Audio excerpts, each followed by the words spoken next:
Right, well, we'll get everything started, and as we'll hopefully have some more people sign on here today. I'd like to welcome everybody to our first Lunch and Learn for 2021. As everybody here is being virtual today, we're going to probably keep it virtual until at least March. So we're going to get with the board and see if we're going to try to do a face-to-face meeting, and that's where we're going to ask some input from other people who regularly attend these. Is there any restrictions from your companies to keep us from being virtual? Because we don't want to, end up having a virtual meeting and we only have 7 people there because either restriction or and of course depending on how the numbers go as well, that's going to dictate that. So we're going to have to kind of baby step towards getting back to face stuff, but input from everybody in the group would be welcome and greatly appreciated.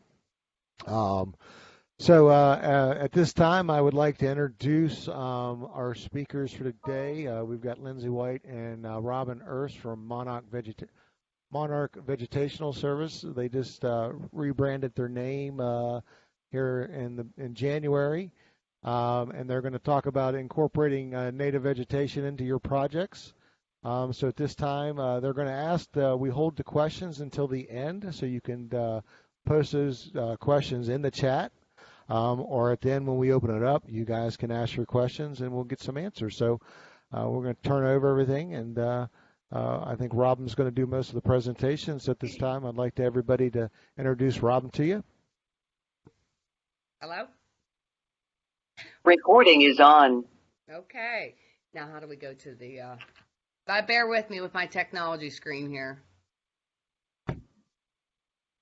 Okay, can everybody see that? Yes, I can. Okay. Well, again, I'm Robin Ernst. I'm the president of Monarch Vegetation Services Incorporated. We just did rebrand ourselves. We were Ernst Pollinator Service. And we also belong to a company called Meadville Land Service. So Meadville Land Service has been in business for 22 years, and we do a lot of environmental work on streams and wetlands. But I started Meadville Land Service in regards to installing native vegetation on large sites. So the vegetation projects that we work with are here listed, from solar farms down to the stream and wetlands, and of course then we have the right-of-ways in there also. What we're going to be emphasizing on in this talk today is the benefits and how to get you to the end product of installing natives. So one of the things is we want to, and I'm sure everybody knows that there is great benefits of natives to be utilized on the site, and why maybe some of those benefits are. In this picture, it's a solar site, but it's a good picture because it shows the turf grass depth, root depth of 3 to 6 inches, where we have natives here going down 3 to 6 foot. So there's a list of items here, from increasing pollination to nearby crops, reducing soil erosion, and increasing soil organic matter in the soil, that are just a few benefits of utilizing pollinator habitat or native vegetation. So again, back to the relationship, Ernst Seed is where I started at as a little girl with my father. We are the largest East Coast seed producer, native seed producer here on the East Coast. And we do everything from wildflowers to native warm season grasses, cool season grasses, to wetland material. So we have a really good knowledge of actually the seed and its community relationships and the ability to know where it will grow and then how to grow it. So back in the day, this was typically, when my father started 50 years ago, this was the type of mixes you would see go out onto the pipelines and out onto the mine reclamation projects. I mean, I used to mix these mixes on the barn floor and put them in a station wagon and deliver them with my grandfather. And this is not what we're seeing now. We have better abilities. We're able to have production of native plants and the seed production and be able to add back more to for the beneficial habitat that's needed and being lost. So this is just a sample, and I mean just a sample of some ideas of what type of mixes are being utilized today. This is what Ernst is selling to a lot of the right-of-way companies or installers. And of course, then there's us installing also. So that's a large majority of the business for Ernst Conservation Seeds is these type of mixes.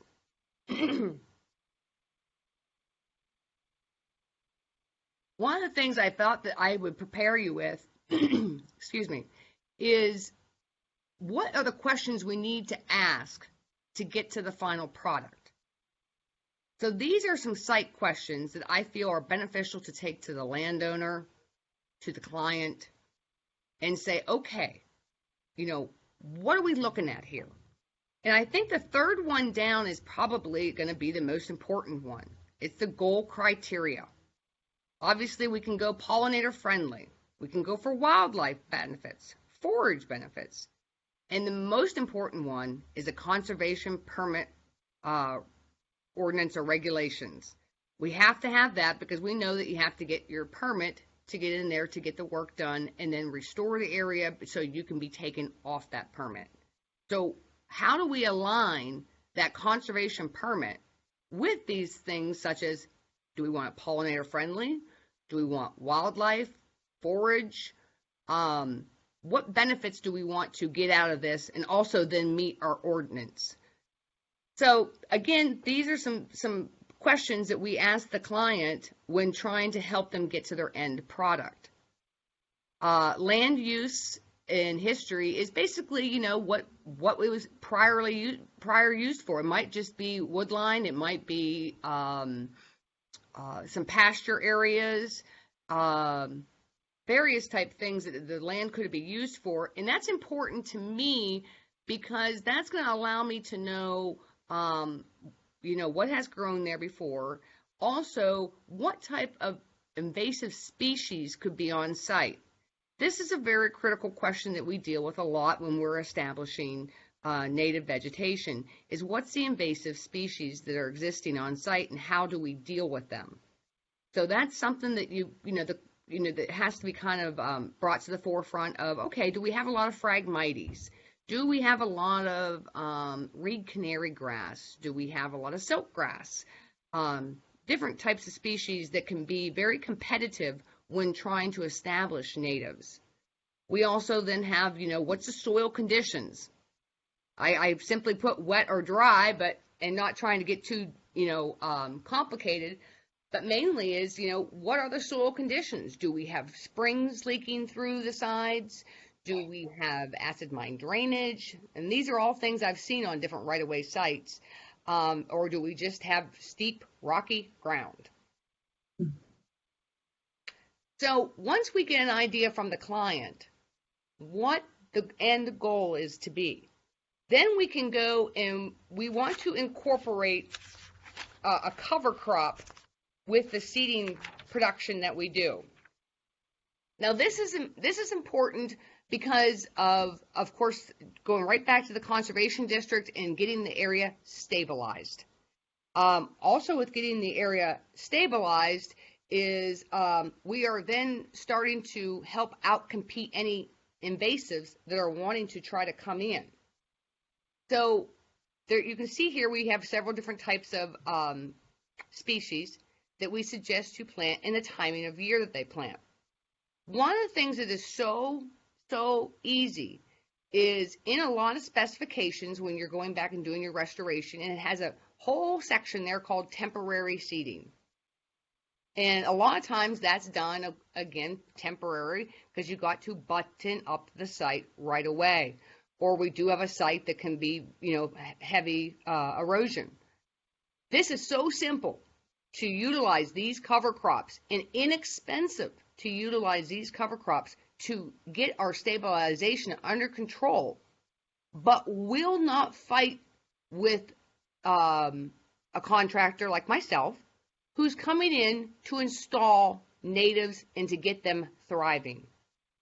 Natives do take about 2 to 3 years to be to full establishment. So in the meanwhile, we have to kind of keep these invasives and other grasses at bay so that the natives get a chance to get going. The techniques that you utilize for doing right-of-ways, or as you can see here, we have some solar. I believe the one picture down in the left-hand corner is a landfill I did.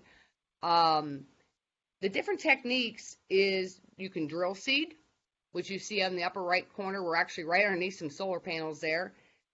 Broadcast seed, which is down in the right-hand corner. And to the left is hydroseeding. Those are the different types of techniques that most contractors are utilizing on right-of-way sites. One of the most important things is that when we go into a site, we're looking, of course, right away at the stabilization of the site and to see what technique is going to be best for drill seed, broadcast, or hydroseed, which one is going to be the best one to utilize there. One of the things we also need to look at is the scarification of the soils. A lot of times when the guys are done with a site, they'll track it with a dozer, which leaves nice little pockets for the seed to sit in. The other thing is that sometimes the ground has just been exposed too long and has crusted over, and some scarification needs to be done to achieve a seed to soil contact. Now, if you have like more of a 2-to-1 slope and less, you can utilize the drill seeder, which just, basically impregnates the seed right into the soil, about 1/4 inch deep.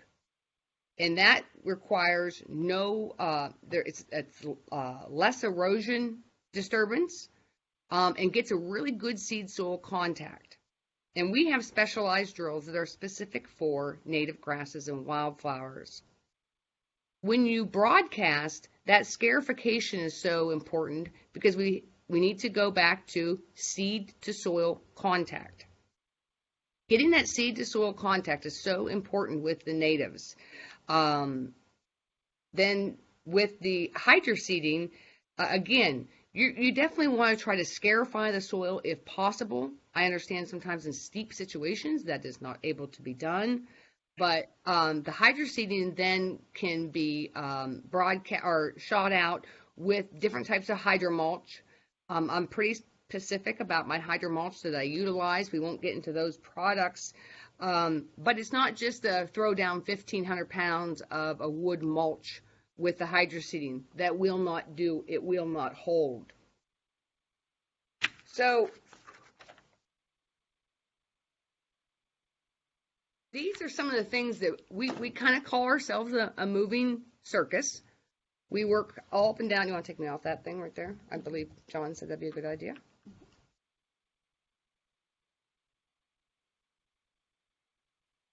Okay, gang. We're like the moving circus. We come to town. We're what we consider to be our main company is considered to be a mobile restoration company. We work all up and down the East Coast. We've gone from the Carolinas all the way up into Massachusetts and Vermont. And what we do is we have a lot of specialized equipment and we have a lot of knowledge of native vegetation and how to establish that. It is not like throwing out fescue or rye grasses and getting germination within 3 to 4 days.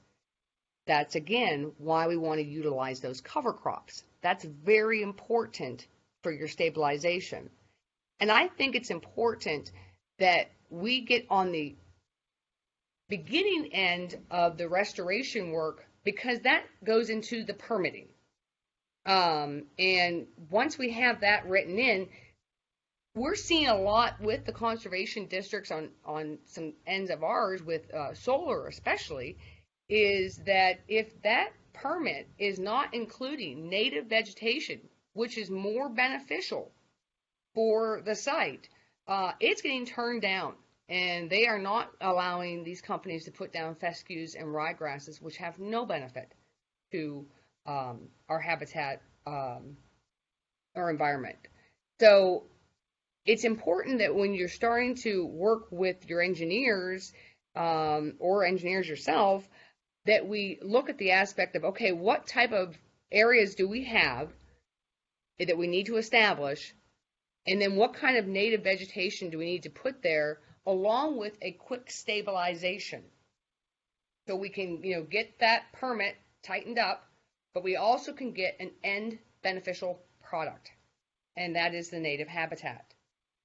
I kind of ran through things really quickly, and I'm up for a lot of questions because I'm sure there's a lot of things I forgot. This is David Marks. I have a question. Yes.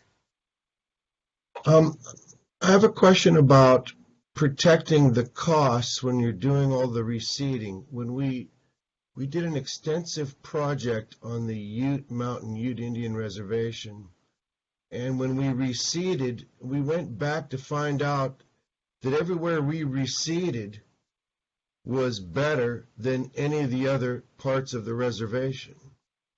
In other words, the recipe that we were given and the volume that we were told to reseed was so high that we beautified the place beyond anyone's expectations, and everywhere we didn't reseed, it looked like hell. How do we make sure that the government isn't making us spend more money than necessary to get it to rehabilitate the property? Well, I suppose that would be working with, again, starting with your permitting area and working with your engineers who have knowledge of, what it takes to stabilize an area also, and then put natives down. Natives, typically like fescues, when you put those down, they go down at 300 pounds to the acre. Natives only go down at, say, 15 to 20 pounds to the acre. And, the contractor's saying, whoa, how do I spread 15 to 20 pounds per acre? Well, we've been doing it for years, and it can be done. There's different techniques to get it done. So you can have that first temporary stabilization and go over and reseed it, the first temporary stabilization being the cover crops, and then reseed it with the natives. But one of the things is that people have to understand, and I'm getting to your question here, is I think, and I hope, is that when you're seeding natives, you're not going to get a sod effect. You're going to have more of a clump type grass that may have a space between it of, say, 6 to a foot before the next species starts. So it's really important that your people who are overseeing this understand how natives grow and what their benefits are, so that we don't come in, and a lot of times when we see overseeding, we'll have a client that will have asked us to seed a native seed mix, and we put it down and we walk them through and explain to them how it's going to establish. And they get to a certain point where we're like, oh, it's got to be green. It's got to be green. It's got to be green. Get it green, get it green, get it green. Okay, so we can paint it with the hydroseeder, or we can add a whole bunch more cover crops and annual ryegrass, and all that expensive seed we've just put down will get competed out.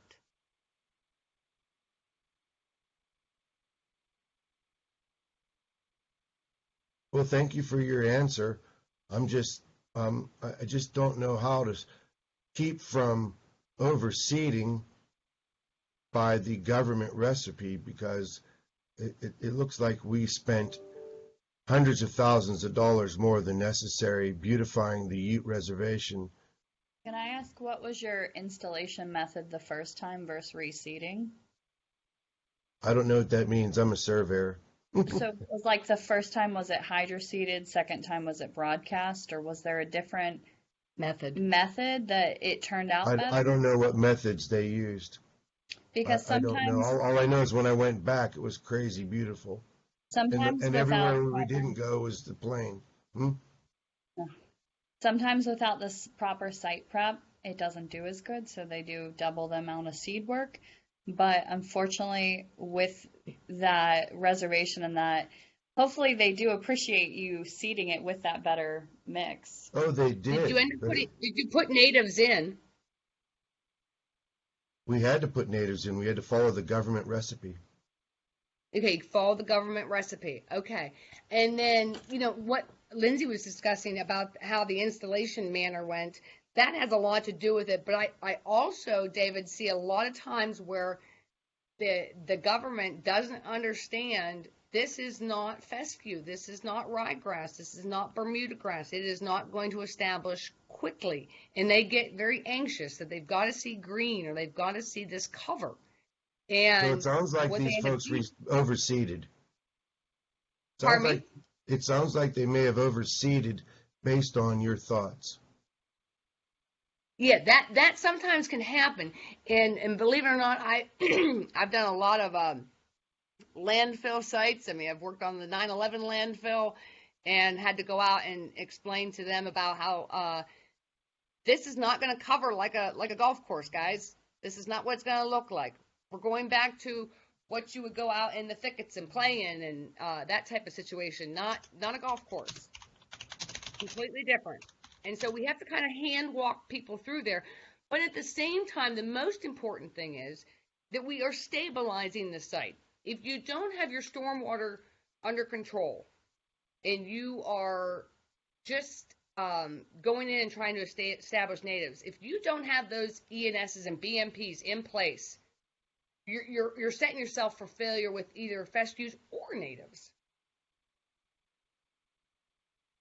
We've got a question here. What's the efficiency use of native species? I've heard native species are sometimes less viable than other alternatives.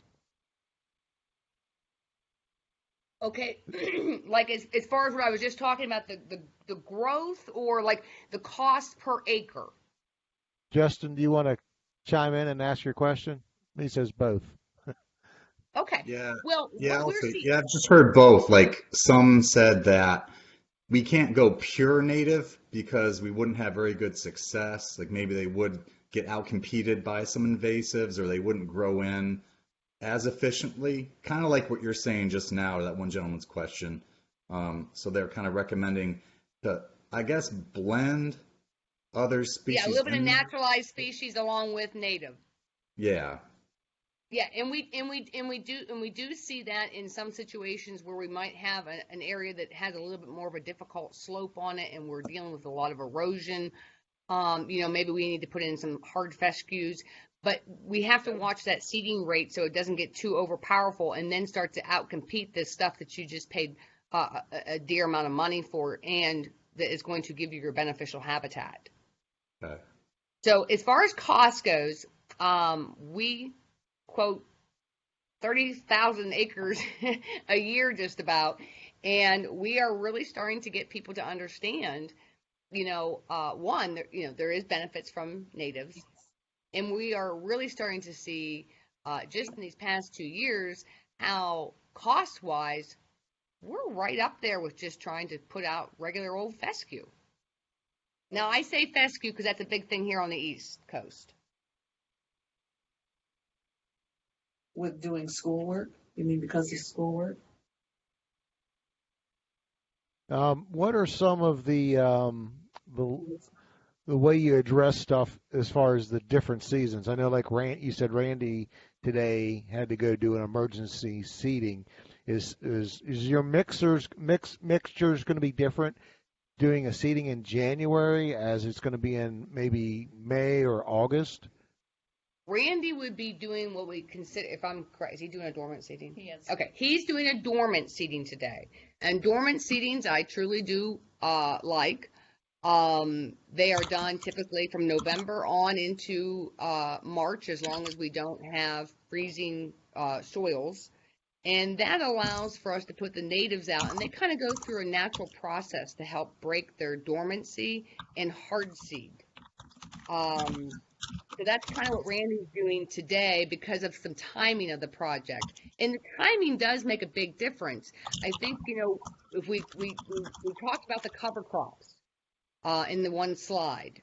The cover crops, you need to utilize when we're probably in what you call an out of season seeding point for stabilizing the areas, and then do an overseed.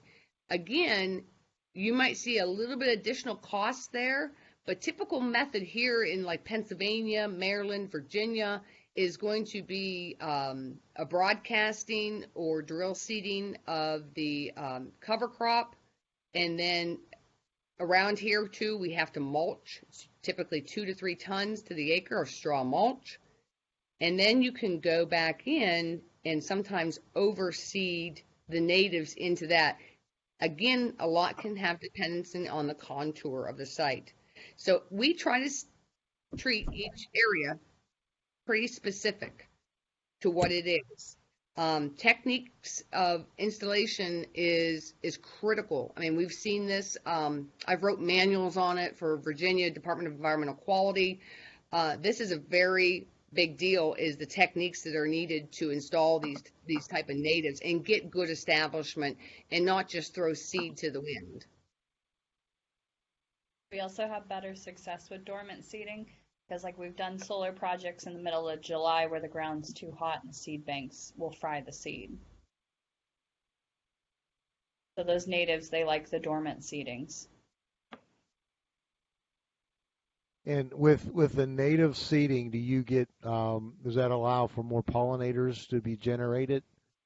Oh yeah, sure. I mean, yes. If that's what's going back to that questionnaire, is if that's what the client is looking for or the landowner is looking for, is to create habitat for pollinators, or the mix can be directed towards that, or if they're looking to have more bedding areas for deer, and things such as that, or have like sight lines for coyotes.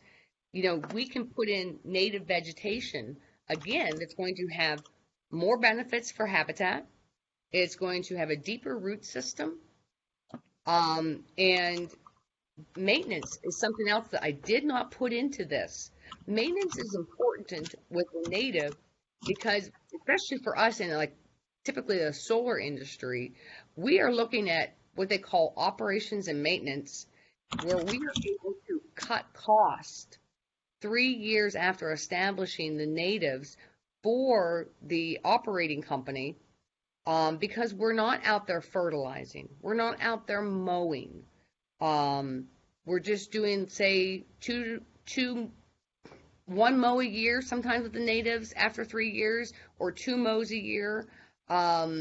And then that's it, to keep them in the height of a solar panel. Now, for a right-of-way, we don't have to worry about that so much. But we're not dealing with fescues that's going to also then somewhat allow for more invasives to creep in, which can get tall and aggressive. This is a question that I have as far as not as really as the native vegetation, but when you go through and you've got a right-of-way project, you've got your LOD, you put it back, and before the project there was no weeds in the field, but as you see the spoil piles sitting along the edge, you can start seeing that stuff grow up. And then when they bring it all back, next thing you know, the farmer's calling saying, hey, I've got weeds growing up there that were there. Do you try to address that? They can exist in the soil for 20 years and then get reconjured up. Okay. And that's where we will sometimes, typically, if an area sometimes is disturbed, and we will go back in and have to do some spraying applications. A typical application for us is the following. You're looking at 2 kills with a herbicide treatment, 2 weeks between them. And then you can go in and put the native seeds in.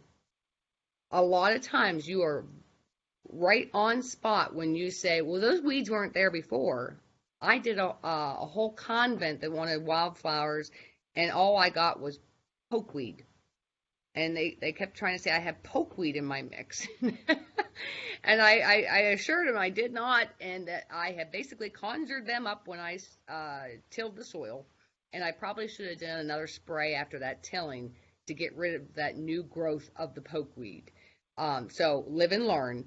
But yes, they're in the soil, and you remove that top layer off them, and they get some sun and moisture, and they say, "Oh, it's my turn." Okay. All right. Is there any scenario where putting in a native wouldn't be the best method? I'm thinking of a scenario where the native may be not best suited for the steep grade, or a non-native may have deeper, better root system, or does that matter? Okay, like a deeper root system. The only thing we find there that can be problematic would be something like a landfill. People have said landfill caps cause, they worry about the deep root system. And I'll just state that with the native grasses and wildflowers, a lot of times they'll just grow sideways. Okay, they will not penetrate like an oak tree would or something like that into the liner. It's pretty tough to get to those liners.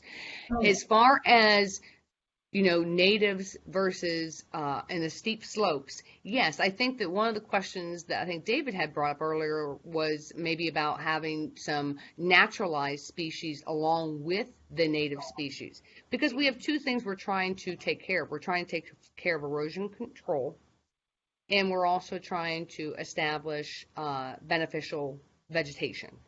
So sometimes there is a mixture that has to be done, but we have to be very sensitive on that mixture, because we don't want to put down, say, 100 pounds of hard fescue with 20 pounds of native mix. Guess what we're going to get? Hard fescue. But yes, steepness has a lot to do with it. I mean, you can, from there you go to things, on steep slopes, you're talking about erosion control blankets possibly, check dams, straw wattles going down the hillside to control the runoff so that the grasses do have time to get established. Contour of the land is a big question, and that was on my sheet that you need to ask the client, or that you know of, I guess I should say. This is Rudy Schmale from NTech Engineering. Do you grow all of these products and harvest the seeds yourself, or do you buy them from other suppliers, or is it a combination of both? Rudy, my family, and we've worked with your company quite a bit of times on other projects, I have to say. My family grows 13,000 acres here in Pennsylvania of native grasses and wildflowers, and so we do a lot of supplying of the East Coast. There is about 2 other seed companies that are more southern here on the East Coast that supply with natives, but we are the largest seed company on the East Coast, and that's my family's company, Ernst Seed. So we are buying our seeds. We try to stay, especially when we're doing different types of areas, we're looking at different ecotypes. We're definitely looking for natives that grow within that area. Thank you. You're welcome.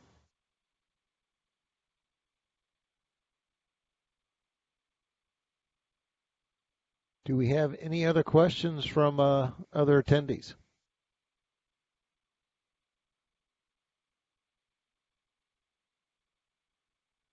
Okay.